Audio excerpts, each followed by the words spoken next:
बिस्मिल्लाहिर्रहमानिर्रहीम। अस्सलाम वालेकुम स्टूडेंट्स। बेटा आज हमने 10th क्लास में फर्स्ट चैप्टर केमिस्ट्री का स्टार्ट करना है, केमिकल एक्विलिब्रियम।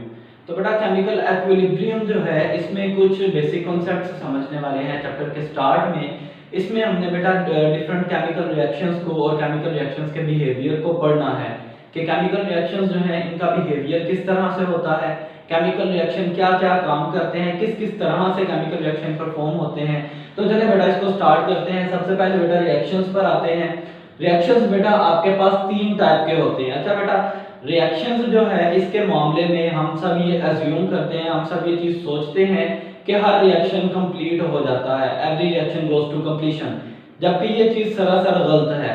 हर रिएक्शन बेटा बिल्कुल कंप्लीट नहीं होता। कुछ केमिकल रिएक्शंस ऐसे हैं जो कंप्लीशन की तरफ जाते हैं, कुछ केमिकल रिएक्शन ऐसे हैं जो कंप्लीशन की तरफ नहीं जाते। तो बेटा तीन तरह के केमिकल रिएक्शन है, फॉरवर्ड रिएक्शन, रिवर्स रिएक्शन और रिवर्सिबल रिएक्शन। अब बेटा एक चीज मैं आपको यहाँ एग्जांपल से बता दूं कि केमिकल रिएक्शन, लेट्स से ये फर्स्ट केमिकल रिएक्शन की हम एग्जांपल लेते हैं। तो ये फर्स्ट केमिकल रिएक्शन में जो चीजें यहाँ पर हैं, जो चीजें आपस में रिएक्ट कर रही हैं, इनको हम बोलते हैं रिएक्टेंट, और जो चीजें एरो के दूसरी साइड पर हैं, एरो हेड की तरफ, वो कहलाते हैं प्रोडक्ट्स। बेटा रिएक्टेंट्स ने आपस में कंबाइन करना है, रिएक्टेंट्स ने आपस में रिएक्शन करना है और रिएक्शन करके इन्होंने प्रोडक्ट्स बनाने हैं। तो अब बेटा फर्स्ट टाइप की तरफ चलते हैं, फॉरवर्ड। फॉरवर्ड बेटा ऐसा रिएक्शन होता है जिसमें रिएक्टेंट्स कंबाइन हो और ये प्रोडक्ट बनाए और वहां पर रिएक्शन जो है बिल्कुल स्टॉप हो जाए, ये कंप्लीशन की तरफ चला जाए। जबकि बेटा रिवर्स रिएक्शन जो है, रिवर्स रिएक्शन ऐसा रिएक्शन होता है, ये ऊपर वाले रिएक्शन का बेटा रिवर्स है, ऑपोजिट है। इसमें बेटा क्या होता है, ऊपर प्रोडक्ट, नीचे प्रोडक्ट्स ने यहाँ पर H2I2 मिले थे और हाइड्रोजन आयोडाइड बना दिया था। अब बेटा यहाँ पर हाइड्रोजन आयोडाइड ने एज एन रिएक्टेंट काम करना है और H2I2 बनाने हैं, मतलब ये रिवर्स रिएक्शन है। अब बेटा ये केमिकल रिएक्शन जो है ये भी रिवर्स हो सकता है, लेकिन ये कुछ कंडीशंस पर डिपेंड करता है। हर टाइम बेटा ये रिवर्स नहीं करता। इसके लिए आपको प्रॉपर क्लोज्ड चैम्बर चाहिए, क्लोज सिस्टम चाहिए, उसके अलावा कुछ टेम्परेचर, कुछ स्पेसिफिक इंटरनल कंडीशंस चाहिए। तो उसमें बेटा ये केमिकल रिएक्शन रिवर्स कर सकता है, मतलब हाइड्रोजन और आयोडीन हाइड्रोजन आयोडाइड बनाएंगे और हाइड्रोजन आयोडाइड वापस से रिकम्बाइन होकर H2 और I2 बनाएगा। ये बेटा कहलाता है रिवर्स रिएक्शन। और तीसरा बेटा रिवर्सिबल रिएक्शन। रिवर्सिबल रिएक्शन बेटा बेसिकली इन दो केमिकल रिएक्शंस को अगर हम एक साथ लिख दें तो वो रिवर्सिबल रिएक्शन आता है। अब बेटा जो फॉरवर्ड रिएक्शन है इसको और रिवर्स रिएक्शन को एरो के साथ शो किया जाता है, सिंगल एरो के साथ। लेकिन जो रिवर्सिबल रिएक्शन है, नॉट रिवर्स, रिवर्सिबल रिएक्शन जो है बेटा इसमें इस तरह का एरो बनाया जाता है। अब इसमें बेटा दो लाइंस हैं, हाफ एरो प्रोडक्ट्स की तरफ और हाफ एरो रिएक्टेंट्स की तरफ। अच्छा बेटा ये जो नीचे G यहाँ पर लिखा गया है ये बेसिकली इसकी कंडीशन है, ये यहाँ पर गैसेस की फॉर्म में मौजूद है इसलिए यहाँ पर G लिखा जाता है।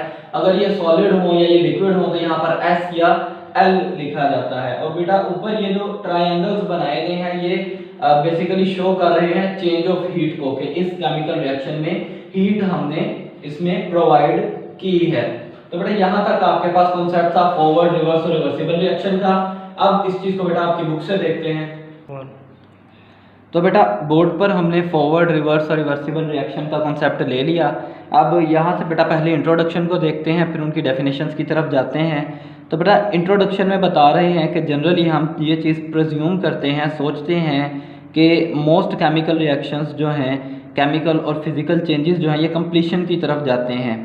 लेकिन बेटा एक कंप्लीट रिएक्शन वो रिएक्शन होता है जिसमें सब रिएक्टेंट्स प्रोडक्ट्स में कन्वर्ट हो जाएं। लेकिन ज़्यादातर केमिकल रिएक्शंस कंप्लीशन की तरफ नहीं जाते, क्योंकि प्रोडक्ट्स जो हैं ये रिएक्ट करते हैं वापस और ये रिएक्टेंट्स बन जाते हैं, जो मैंने आपको रिवर्स रिएक्शन में ऊपर कॉन्सेप्ट दिया। तो इसके रिजल्ट के तौर पर कुछ टाइम बाद रिएक्शन में कोई भी फर्दर चेंज नहीं होता, ना बेटा रिएक्शन फॉरवर्ड मूव करता है ना वो रिवर्स मूव करता है। क्वांटिटीज़ बेटा रिएक्टेंट्स की और प्रोडक्ट्स की ये अनचेंज्ड होती हैं, ये बिल्कुल भी चेंज नहीं होती। और इस कंडीशन पर ऐसा लगता है, बेसिकली ऐसा होता नहीं लेकिन ऐसा लगता है कि रिएक्शन स्टॉप हो गया। दरअसल बेटा ये कंडीशंस जो हैं ये स्टॉप नहीं होती, रिएक्शन हो रहा होता है, लेकिन दोनों डायरेक्शंस में, अपोजिट डायरेक्शन में, फॉरवर्ड और रिवर्स रिएक्शन का रेट सेम हो जाता है इक्वल रेट में, और ये बेटा कहलाता है एक्विलिब्रियम स्टेट। एक्विलिब्रियम को बेटा हम अभी आगे बुक में पढ़ेंगे इसी चैप्टर में डिटेल से। तो बेटा ऐसे केमिकल रिएक्शन कहलाते हैं रिवर्सिबल रिएक्शन। अब बेटा बहुत सी एग्जांपल्स हमारे एटमॉस्फेयर में, हमारे एनवायरनमेंट में मौजूद हैं फिजिकल और केमिकल एक्विलिब्रियम की। तो चलें आप इसकी बेटा आगे डिटेल पढ़ते हैं। इसमें बेटा कुछ आपकी एग्जांपल्स भी डिस्कस की जाएंगी एक्विलिब्रियम की। तो बेटा यहाँ पर बताया जा रहा है कि हम अपनी एग्जिस्टेंस के लिए एक्विलिब्रियम फिनोमिना पर बेटा डिपेंड करते हैं। वो किस तरह से, हमारे इन्वायरमेंट में होने वाले जो एक्विलिब्रियम फिनोमिना है वो बेटा हमारी एग्जिस्टेंस के लिए बहुत ही ज़्यादा ज़रूरी है। हम सांस लेने के लिए ऑक्सीजन यूज़ करते हैं और कार्बन डाइऑक्साइड को एक्सेल करते हैं, निकालते हैं हमारी बॉडी से, जबकि कार्बन डाइऑक्साइड को प्लांट यूज़ करते हैं और प्लांट्स ऑक्सीजन को एक्सेल करते हैं। ये बेटा हमारा जो है बेसिक लाइफ का फिनोमिना है और ये बहुत ही ज़्यादा ज़रूरी है हमारी एग्जिस्टेंस के लिए, और ये केमिकल एक्विलिब्रियम का फिनोमिना है। नेक्स्ट बेटा बहुत से इन्वायरमेंटल सिस्टम जो हैं उनकी एग्जिस्टेंस के लिए डिपेंड करते हैं एक्विलिब्रियम फिनोमिना पे। जैसे अगर आपको एग्जांपल दें एक और, तो बेटा हमारे लेक वाटर जो है इसमें गैसेस की कंसंट्रेशन जो है ये एक एक्विलिब्रियम पोजीशन में होनी चाहिए, और एक्वाटिक प्लांट्स या एक्वाटिक एनिमल या जितनी भी हमारी एक्वाटिक लाइफ है, पानी में रहने वाले जानदार हैं, वो सब बेटा इसी एक्विलिब्रियम पर अपनी लाइफ को मेंटेन कर सकते हैं। तो बेटा आगे आप डेफिनेशंस की तरफ चलते हैं जो हमने बोर्ड पर भी देखी। तो इसमें बेटा ये बताया जा रहा है कि केमिकल रिएक्शंस किसी भी सब्सटेंस के केमिकल रिएक्शन में वो कंबाइन जो चीज़ हो रही होती है वो बेटा रिएक्टेंट कहलाती है, और जो नई चीज़ बन रही होती है वो प्रोडक्ट कहलाती है। फॉर एग्जांपल हाइड्रोजन और ऑक्सीजन मिले और इन्होंने H2O बनाया, तो ये बेटा आपके पास रिएक्टेंट्स हैं और ये यहाँ आपके पास प्रोडक्ट्स हैं। अच्छा बेटा यहाँ पर ये बता रहे हैं कि हमने हीट दी इस केमिकल रिएक्शन में और यहाँ पर हमारा एक कैटालिस्ट भी यूज़ हुआ। तो ये कैटालिस्ट बेटा क्या चीज़ है, इसको हम आगे फर्दर रिएक्शंस में देखेंगे। अभी बेटा बस आप इतना सा कॉन्सेप्ट ले लें कि ये कैटालिस्ट जो है ये बेसिकली केमिकल रिएक्शन में बेटा हेल्प आउट करता है, केमिकल रिएक्शन को फास्ट करने में मदद करता है। तो बेटा बहुत से केमिकल रिएक्शंस जो हैं जिनमें प्रोडक्ट वापस नहीं आते, रिवर्स नहीं होते, वो बेटा कहलाते हैं इरिवर्सिबल रिएक्शन या फिर फॉरवर्ड रिएक्शन। ये बेटा इनमें हमें चांस होता है, ये सपोज किए जाते हैं कि ये कंप्लीट होंगे और इनको सिंगल एरो से शो किया जाता है बिटवीन रिएक्टेंट्स एंड प्रोडक्ट्स। इसके बेटा ऑपोजिटली वो रिएक्शंस जिनमें प्रोडक्ट्स रिकम्बाइन हो जाते हैं वो कहलाते हैं reverse reaction, reversible reaction. Reversible reaction को बेटा डबल एरो से शो किया जाता है, और इसका मतलब ये है कि ये रिएक्शन बेटा दोनों डायरेक्शंस में मूव कर सकता है, बोथ वेज में मूव कर सकता है, फॉरवर्ड वे में भी और रिवर्स वे में भी। तो बेटा एक रिवर्सिबल रिएक्शन जो है इसको हम किसी भी डायरेक्शन में मूव करवा सकते हैं डिपेंडिंग अपॉन आवर कंडीशंस। तो अब बेटा आगे एग्जाम्पल लेते हैं आयोडीन की।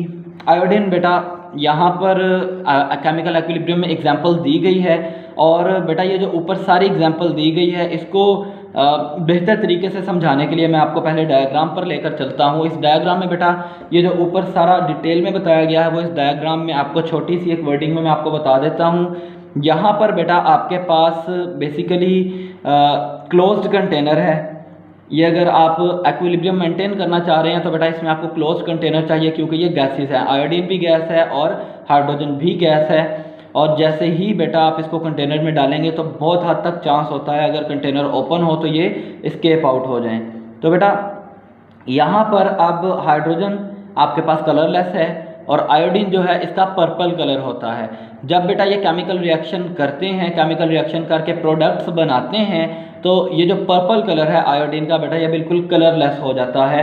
और इससे बेटा हम देख सकते हैं कि रिएक्शन किस तरह से बेसिकली फॉरवर्ड मूव कर रहा है या रिवर्स मूव कर रहा है। मतलब अगर इसमें बेटा रिवर्स रिएक्शन हो, बिकॉज ये रिवर्सिबल रिएक्शन है, तो थोड़ी देर बाद ही आपके ये केमिकल रिएक्शंस जो इस कंटेनर में हो रहे हैं, ये इस फ्लास्क में हो रहे हैं, इसमें बेटा पर्पल कलर आपका दोबारा से रीअपियर होना शुरू हो जाएगा और उससे आपको पता लग जाएगा कि आपका रिवर्स रिएक्शन जो है ये स्टार्ट हो गया है, और किस हद तक हो रहा है वो भी आप कलर से इसका आइडिया कर सकते हैं।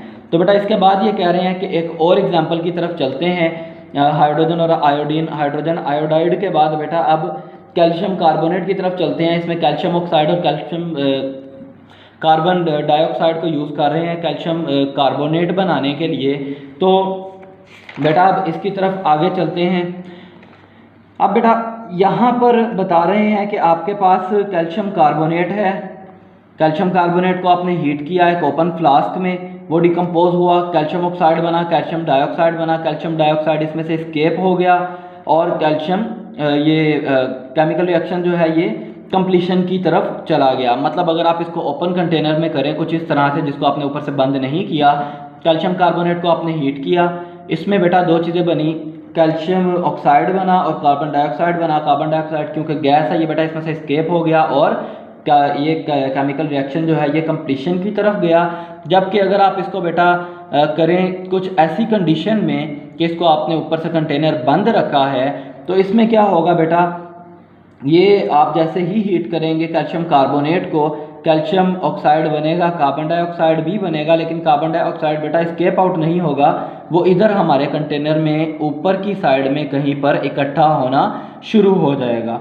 तो बेटा यहाँ तक आज का लेक्चर हम वाइंड अप करते हैं। यहाँ तक बेटा आप डिटेल में पढ़ें, यहाँ तक ये बेटा टॉपिक ख़त्म नहीं हुआ। इस ही एग्जाम्पल को जहाँ पर हमने छोड़ा है कि ये सारा यहाँ पर बेटा इकट्ठा हो रहा है, इसका फर्दर आगे क्या काम है वो हम अगले लेक्चर में देखेंगे कि यहाँ पर इकट्ठा होकर क्या करेगा या फर्दर इसका क्या किस तरह से बिहेव करेगा, क्या बिहेवियर होगा। तो बेटा यहाँ तक अपना काम करें, घर पर बेटा अपने लेक्चर्स को डेली रूटीन में याद करें, डेली का काम डेली करें और बेटा अपनी तैयारी को पूरा रखें। और इस लेक्चर पर बेटा अपना फीडबैक ज़रूर दें। अगर आपको कोई इशू है, कोई क्वेश्चन है तो बेटा क्वेश्चन ज़रूर पूछें। Thank you.